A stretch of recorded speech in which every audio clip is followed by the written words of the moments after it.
Praise the lord. మన ప్రభువును రక్షకుడును యేసు క్రీస్తు వారి పేరిట మీకు నా హృదయపూర్వక వందనాలు తెలియజేస్తున్నాను. ఈరోజు మరి అనేక పరిస్థితుల్లో కొన్ని సందర్భాలలో మరి ప్రభువు వారిని అన్ని వేళలా అన్ని పరిస్థితుల యందు మరి మనకి చాలిన దేవుడై ఉన్నాడు, ఉంటాడు. ఎవరయ్యా అంటే మనకి జన్మకి ఆధారమైన వాడు, సృష్టికి కారణమైన వాడు. మరి ఎలాంటి సందేహం ఏమీ లేదు, ఆయనే మనల్ని నిర్మించాడు, ఆయనే మనల్ని మరి ఆయన చేతులతో ఆయన యొక్క హస్తముల ద్వారా మనల్ని చెక్కి ఉన్నాడు. మనము ఆయన వారిమి అని మరి క్రీస్తు యేసు కృప, ఆయన యొక్క రక్తమును బట్టి మనకి మన మనోనేత్రాలు వెలిగించిన తర్వాత ఏది వాస్తవమో, ఏది అవాస్తవమో, ఏది సత్యమో, ఏది అసత్యమో అనే విధానము ఎప్పటికి మనకి తెలిసిందయ్యా అంటే యేసు ప్రభువు వారు మన మనోనేత్రాలు వెలిగించిన తర్వాత మనకి తెలిసిన సత్యం ఏంటంటే మన సృష్టికి కారణమైన వాడు, మరి ఈ సృష్టి ఎవరి చేత చేయబడి ఉందో, ఎవరు ఈ సృష్టికి మరి ఈ సృష్టి కలగటానికి తల్లి గర్భమందు పిన్నమగా మనల్ని వేసిన వాడు ఎవరయ్యా అంటే మరి ఇంకా ఎవరో కాదు, మరి ప్రభువుని యేసు క్రీస్తు వారి అని కంఠబద్ధంగా మీకు సాక్ష్యం ఇస్తున్నాను. యేసు ప్రభువుగా రాకముందు ఆయన ఆది సంభూతుడు, ఆది దేవుడును, మహాదేవుడును, మరి అనేక పేర్లు యేసు ప్రభు వారికి ఈ యొక్క గ్రంథములో, ఈ పరిశుద్ధ గ్రంథములో రాయబడి ఉన్నవి. యేసు అనే పేరు అన్ని నామముల కంటే పైనామమని మనకు సాక్ష్యం ఇస్తుంది. అయితే యేసు ప్రభు వారికి యేసు అనే నామం కాకుండానే మహాదేవుడనియు, నీతి సూర్యుడనియు, ఇంకా ఆయన అగ్ని పిలువబడ్డాడు, అగ్ని అని పిలువబడ్డాడు. అనేక పేర్లకి ఆధారమైన వాడు, మరి మనము చేయెత్తి మొక్కాల్సిన వాడు, మనకి పూజకి అర్హత కలిగిన వాడు. నేను ప్రకటిస్తున్న ప్రభువుని యేసు క్రీస్తు వారిని మీకు నేను తెలియపరుస్తూ ఉన్నాను, సాక్ష్యం ఇస్తున్నాను. ఈరోజు మన మనోనేత్రాలు వెలిగించిన తర్వాత మనకి ఏది వాస్తవమో, ఏది అవాస్తవమో మనకి అర్థమవుతుంది. మరి ఇంకా కొద్దిమంది ఉన్నారు. వీరిలో కొద్దిమంది చాలా వరకు గతంలో మనము క్రీస్తుకు ఎలపట్టు ఉన్నప్పుడు మనము కూడా ఇతన్న వాదాలు చేశాము. మరి ఇతన్న వాదనలతో పాటు యేసు ప్రభు వారు మన స్వదేశీలో ఉన్నవాడు కాదు, విదేశీ సంబంధించిన వాడని మరి ఒకరితో ఎందుకు, నేను కూడా ప్రస్తావించాను, నేను కూడా మాట్లాడాను. నాకు సువార్త ప్రకటిస్తానికి చూసిన వారితో కూడా నేను మొండిగా తర్కం చేశాను. మరి ఇప్పుడు కూడా చాలామందిలో కొద్దిమంది, చాలామంది ఈరోజు యేసు ప్రభు వారిని సృష్టించిన సృష్టికర్తని తెలుసుకుంటున్నారు. తెలుసుకోవటమే కాక వారు మారు మనసు ప్రకటించి ఆ మారు మనసుకు తగినట్లుగా వారు వారి పాపములను కడిగి వేసుకుంటూ ఈరోజు వారి సాక్ష్యముల ద్వారాగా ఎంతోమంది మరి జీవితాలని వెలిగిస్తూ ఉన్నారు. మరి ఈనాడు మీ పరిస్థితి ఎలాగో ఉంది? ఇంకా చూసుకుంటే మనము ఆయన వారమని, మనము ఆయన మేపు గొర్రెలమని, ఇంకా ఆయన చేతులతో మనల్ని ఆయనే చేశాడని మరి పరిశుద్ధ గ్రంథము 66 పుస్తకాలలో అనేక సందర్భాలలో మన యొక్క జన్మకు కారణమైన వాడిని సృష్టికర్తనే మనకి తెలియపరుస్తూ ఉంది. ఈ యొక్క గ్రంథము దేవుని యొక్క మనస్సు లేక ఆయన యొక్క హృదయము లేక ఆయన యొక్క వాక్కు ఆయన చేత మరి మనకు అనుగ్రహించబడి ఉంది. ఆయన మరి మనతో స్పష్టంగా మాట్లాడుతాడని దానికి నిరూపణగా ఈ పరిశుద్ధ గ్రంథమే అందుకు సాక్ష్యము. Praise the Lord. దేవుడు మాట్లాడతాడా అంటే ఆయన మాటలన్నీ కూడా ఈ యొక్క గ్రంథములో ఆయనే ఆయన చేతులతో రాసి ఇచ్చిన ఆయన మనసు, ఆయన వాక్కు. Praise the Lord. ఈరోజు మరి 100వ కీర్తనలో సమస్త దేశములారా మరి ఆయన నామాన్ని గణపరచండి అంటూ మనము ఆయన వారము,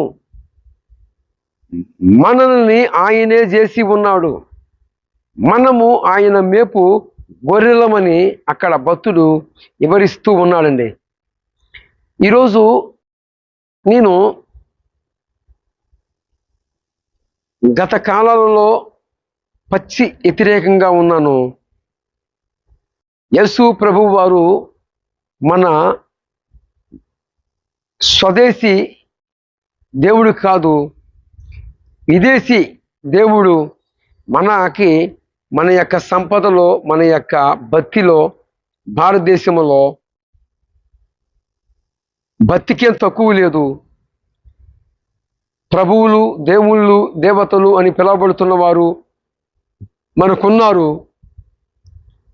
పోనీ వీరందరితో పాటు ఆయన కూడా ఒక దేవుడు అనేవాడిని. కానీ యేసు ప్రభు వారు చెప్పిన మాటల మటుకి వారు ప్రకటిస్తున్న ఆ మాటలని హృదయపూర్వకంగా సేకరించేవాడిని కాదండి. ఒక్కొక్కరు ఒక్కొక్క రీతిగా మరి సృష్టికర్త దగ్గరికి చేర్చబడతారు. ఒక్కొక్కరికి యేసు ప్రభు వారిని వెంబడిస్తున్న ప్రతి ఒక్క పాత్రలో ఒక సాక్ష్యం ఉంటుంది. అది చాలా విలువైన సాక్ష్యం. క్రైస్తవానికిని మరి క్రీస్తు బిడ్డలకిని ముఖ్యమైనది ఏంటంటే సాక్ష్యమే. ఈ సాక్ష్యము అనేది క్రైస్తవములోను క్రీస్తు యేసు త్యాగము కూడా సాక్ష్య రూపంగానే మనకి అనుగ్రహింపబడి ఉంది. ఆయన ఏం చేశాడు మన కోసం అంటే తను రక్త ప్రోక్షణ అనగా తన ప్రాణమును బలిగా అర్పించాడు. ఏమండి, ఇది ఎరగకనే గతములో అనేక సందర్భాలలో యేసు ప్రభు వారిని మరి విదేశీ దేవుడని, మన స్వదేశమందు ఇంతమంది ఉన్నారు కదా, వారితో పాటు ఆయన కూడా ఒక దేవుడు అనేవాడిని. కానీ మరి ఆయన చెప్పిన మాటలని అంగీకరించేవాడిని మటుకి కాదండి. ఇప్పటికి కూడా ఈ కరుణాకర సుగుణ, రాధా మనోహర దాసు, బోకర లలిత కుమారు, ఇంకా కొద్దిమంది చాలామంది సత్యదేవుడైన యేసు ప్రభు వారిని సృష్టికర్తని గుర్తెరిగి ఆల్రెడీ వారు సాక్ష్యాలు ఇస్తూ ఉన్నారు. అయితే మనము మొక్కిన వారిలో లేనిది ఏంటిది అంటే మరి మన కోసము వారు ప్రాణమేమీ పెట్టలేదు. మనతో పాటు వారు కూడా మనుషులే అని మనం ఎవరినైతే ఆరాధించామో గతములో మరి గత కాలాలలో మరి ఏ విశ్వాసములో ఉన్నాం మనము అంటే అజ్ఞానం అహుభవతి వినాశాయ దుర్మరణం అనే అంధకారం అనే చీకటిలో ఉన్నామండి. ఇప్పటికి కూడా కొద్దిమంది అక్కడక్కడ కనిపిస్తూ ఉన్నారు. అయితే వారు కూడా మనల్ని ఎలాగైతే దర్శించాడో అలాగ కాకపోయినా వారికి ఏదో ఒక రీతిగా ఆయన వారిని ప్రేమిస్తే ఆయనే వారిని మరి దర్శిస్తాడు. మనల్ని ఎలాగ దర్శించాడో, మనల్ని మనోనేత్రాలు ఎలాగ వెలిగించాడో అలాగనే ప్రభువు వారు కూడా మనల్ని వెలిగించినట్లుగా వారిని కూడా వెలిగిస్తాడనే, వారిని కూడా దర్శిస్తాడనే మనం నమ్ముదాం. ఇప్పటికీ నమ్మి ప్రార్థిస్తున్నాం. అయితే ఈరోజు మనం ఎవరిమి? సృష్టికర్త చేతుల చేతను ఆయన మేపు గొర్రెలమి. మరి మన కాపరి ఎవరు? ఎవరండి? ఎవరు? ప్రభువుని యేసు క్రీస్తు వారే. Praise the Lord. ఇప్పుడు గత కాలాలలో మనం ఎవరినైతే ఆరాధించామో, ఎవరినైతే మనము భక్తి శ్రద్ధలతో వారిని సమీపించామో, వారందరి యొక్క స్టోరీస్, చరిత్ర చూస్తే వారు కూడా మన స్వభావం కలిగిన వారే, మరి వారు కూడా మనుషుల స్వభావం కలిగిన వారే అంటానికి వారు చేసిన ఆ క్రియలే.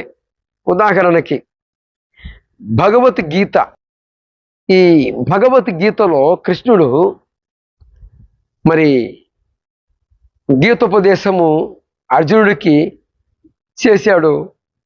ఒక శ్లోకం చిత్తగించండి. నైనం సిందంది శస్త్రాని నైనం దహసి పావహః చైనం క్లేదు యంత్రో నశోహతి మారుతః నశోహతి మారుతః అంటాడు. ఆత్మ నాశనము లేనిది. ఎలాగా? ఆత్మకు శస్త్రము ఆత్మను ఛేదించలేదట. ఆత్మను అగ్ని దహించజాలదు. ఆత్మను వాయువు తరమజాలదు. ఆత్మను నీరు ముంచజాలదు, లేక తడపజాలదు. ఎరిసి ఆత్మ నాశనము లేనిది అని ఉపదేశం చేశాడు అర్జునుడికి కృష్ణుడు. అలాంటి ఆయన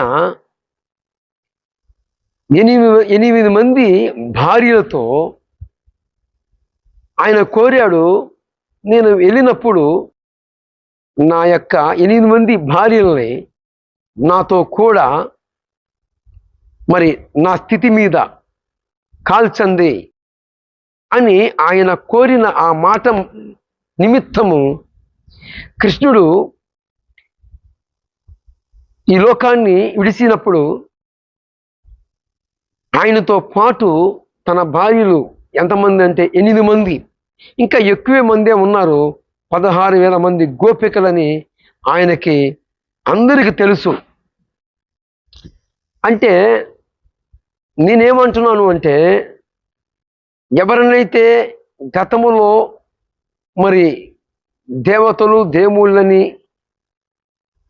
వారికి భక్తి చేశామో, కఠోర దీక్షలు, హోమాలు, నిష్ఠతో యజ్ఞాలు, అనేక రకాలైన పూజలు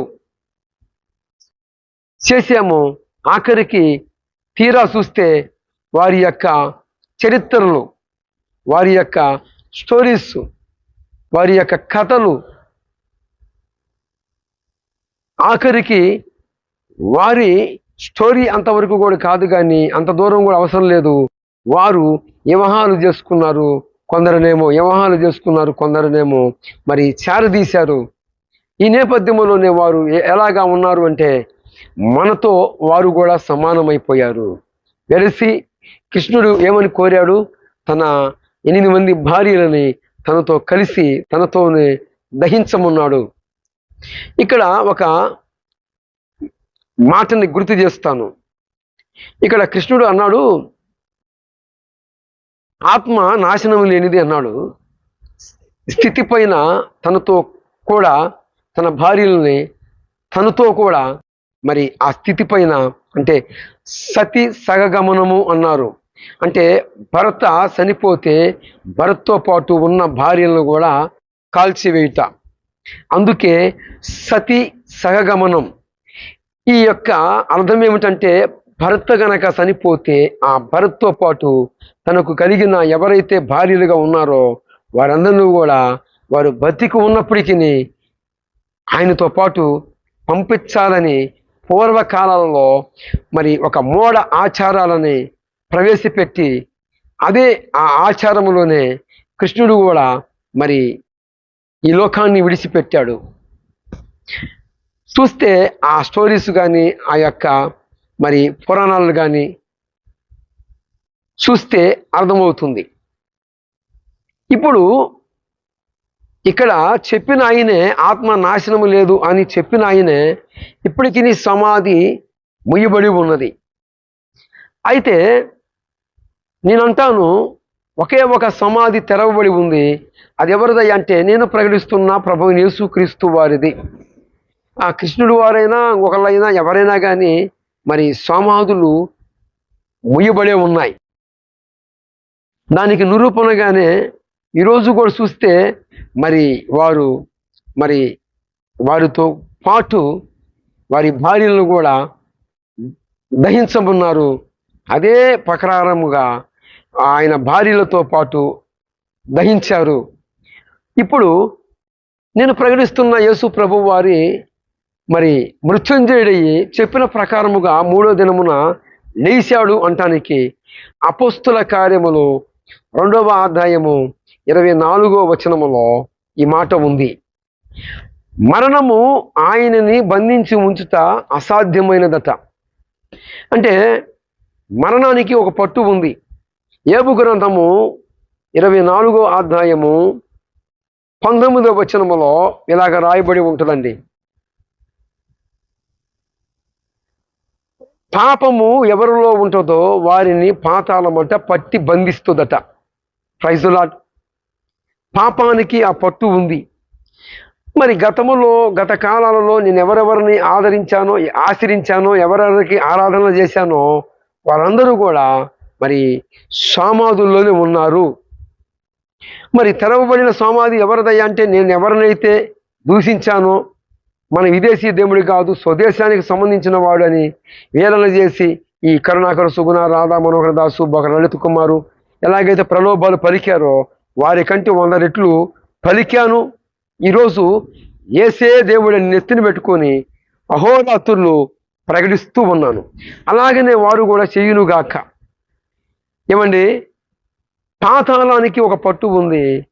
ఎవరిలో పాపం ఉంటుందో వారిని పట్టి బంధించిద్ది. ఆ పాపం అనే దాస్యం అనే ఆ కాడిని ఎరగగొట్టిన వాడు సృష్టించిన సృష్టికర్త అయిన ప్రభువుని యేసుక్రీస్తు వారు. ఇక సందేహమేమీ లేదు, నో డౌట్. పాపాదస్సి మరణం ప్రయాతి, పాపాదస్యం నరకం ప్రయాతి. కృష్ణుడు చెప్పాడు ఆత్మ నాశనం లేనిదని. ఇక్కడ పరిశుద్ధ గ్రంథం చెప్తుంది. ప్రకటన గ్రంథము 20వ అధ్యాయము 15వ వచనములో ఎవరి పేరైనను జీవగ్రంథమందు రాయబడకపోతే కనపడకపోతే వాడు మండుచున్న అగ్నిగుండములో పడతాడు. అగ్ని ఆరదు, పురుగు జావదు. మరి కృష్ణుడు చెప్పింది ఏమిటి అంటే కృష్ణుడు చెప్పినది వేరు, పరిశుద్ధ గ్రంథము ఇచ్చిన సాక్ష్యము ఆత్మకే నరకాన్ని సిద్ధం చేశాడు. ఆత్మతో పాటు ఈ శరీరమును కూడా నరకములో వేస్తాడు. ఈ లోకములో ఒక చిన్న క్లూ ఇస్తానండి. మరలా ఏదో ఒక రూపాన మరి ఈ లోకములో మనం లేకుండా ఉండాలి అంటే కృష్ణుడు ఏమయ్యాడు? ఒక ఆకృతిలో నుంచి అంటే కాల్చివేశారు తన భార్యల్ని తనని. చాలామంది మరి స్థితుల పైన మరి కాలుస్తూనే ఉన్నారు. అయితే దేవుడు నిర్మించిన దాన్ని మానవుడు అస్సలకి లేకుండా చేయటము వల్ల కాదు. ఎందుకంటే ఈ శరీరము రూపు మారుతుంది కానీ ఒక ఆకృతిలో నుండి మరొక ఆకృతిలోకి ట్రాన్స్ఫర్ అవుతుంది. దీనికి నిరూపణగా మరి రేపు మరి ప్రభు రెండో రాకడలో రాబోతున్నాడు. ఆయన రెండో రాకడలో తనతో కూడా ఆత్మలని ఎంట పెట్టుకొని వస్తాడు. మరలా రెండు పునరుద్ధానం ఉన్నాయి. ఒక పునరుద్ధానమేమో క్రీస్తు యేసు రక్తములో కడగబడిన వారు మొదట లేపబడతారు. రెండో పునరుద్ధానంలోనేమో యేసు ప్రభువుని విసర్జించిన వారు కూడా లేపబడతారు. అయితే ఈ రెండో పునరుద్ధానంలో ఉన్నవారు ఎక్కడికి వెళతారా అంటే ఆరని అగ్నికి వెళతారు. ఈ రెండో పునరుద్ధానంలో ఉన్నవారు ఎక్కడికి వెళతారు? ఆరని అగ్నికి వెళ్తారు. దీనికి నిరూపణగా ప్రకటన గ్రంథము 20వ అధ్యాయము 11వ వచనములో ధవల సింహాసన తీర్పు ఉన్నదండి. ఈ ధవల సింహాసన తీర్పులోకి రెండో పునరుద్ధానములో ఉన్నవారు వస్తారు. తనతో కూడా ఆత్మలని ఎంటబెట్టుకొని వస్తాడన్నావు కదా, ఆ మాట ఎక్కడ ఉందని అడుగుతారా? మొదటి దశలోనిక పత్రిక 4వ అధ్యాయము 13వ వచనములో ఉన్నది. ఆయన నిరీక్షణ లేని ఇతరుల వరే మీరు దుఃఖాకాంతులవుట నాకు ఇష్టము లేదన్నాడు. ఇక చదువుకుంటా పోతే కళబోర మోగుతుంది, అటు తర్వాత సమాధులు తెరవబడతాయి, మధ్య ఆకాశములోకి ప్రభువారు ఆత్మలతో సహా ఉంటాడు. అటు తర్వాత మనము ఒకవేళ నిద్రించకపోతే మార్పు చెందుతాం. అంటే ఈ దేహం పోయి మహిమ దేహం వచ్చిందండి. మరి యేసు ప్రభువుని ఎరగని వారికి కూడా, అంటే రెండో పునరుద్ధానములో ఉన్న వారికి కూడా మళ్ళా శరీరం వస్తుందా అంటే వారికి వస్తుంది. అయితే ఆ శరీరమును దేవుడు ఎక్కడికి పంపిస్తున్నాడు అంటే నరకములోకి పంపిస్తున్నాడు.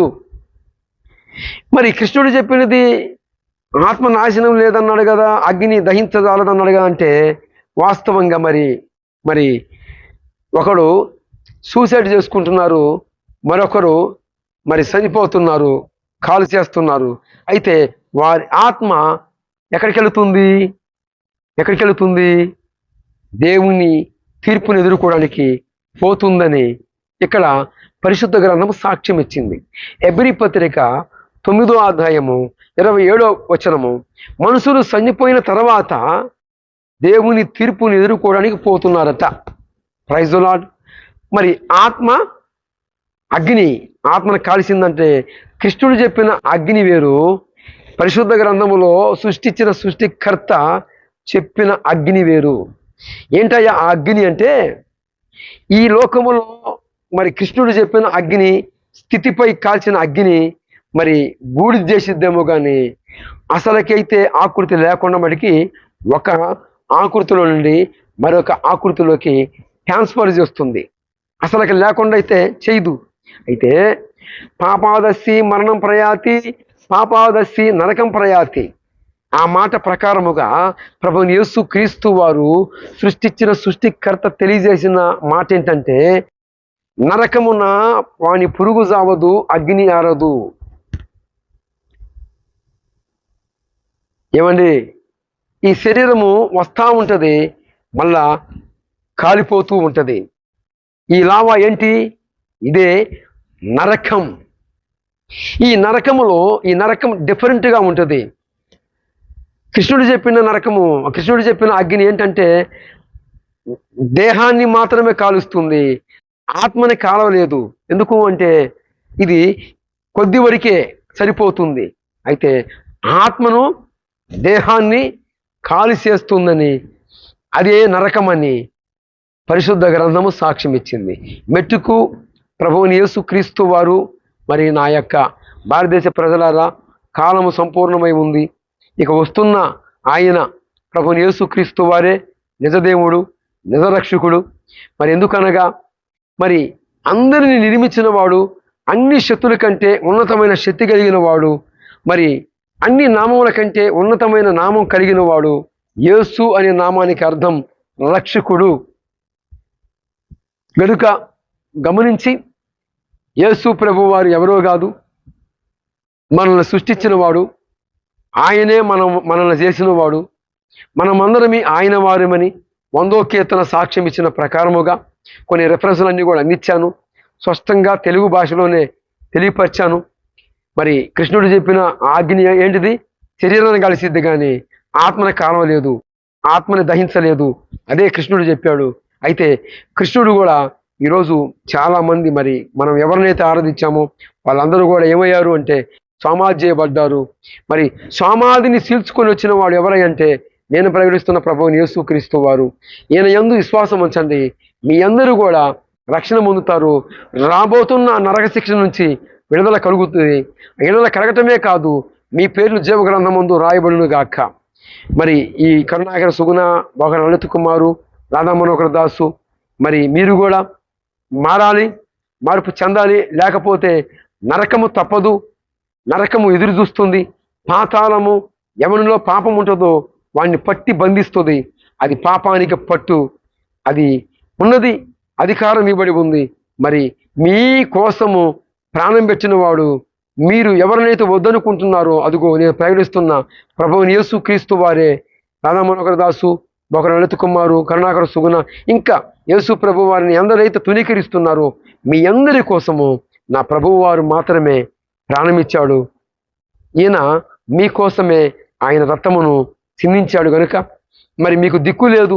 ఎందుకంటే 33,33,33,33 దేవతలు మన కోసం ప్రాణం పెట్టలేదు. వారు కూడా మన కొరకు మరి మనతో కంటే వారే సీనియర్ మోస్ట్ పాపుల్లాగా ఉన్నారు. ఒక మారి ఉన్నవాడు సంసారి, 2-3 ఉన్నవారు మరి ఐదవ ధర్మము, మానవ ధర్మమే ఒప్పుకోవట్లేదు. మరి మీరే ఆలోచించండి, చిత్తగించండి, మనసారా అంగీకరించండి. నేను ప్రకటిస్తున్న యేసు ప్రభు వారు తప్పితే మానవ జాతికి మోక్షానికి చేర్చేది నేను ప్రకటిస్తున్న ప్రభువుని యేసుక్రీస్తు మాత్రమే. ప్రభువు వారు మీ అందరికీ సహాయము చేయునుగాక. ఆమేన్.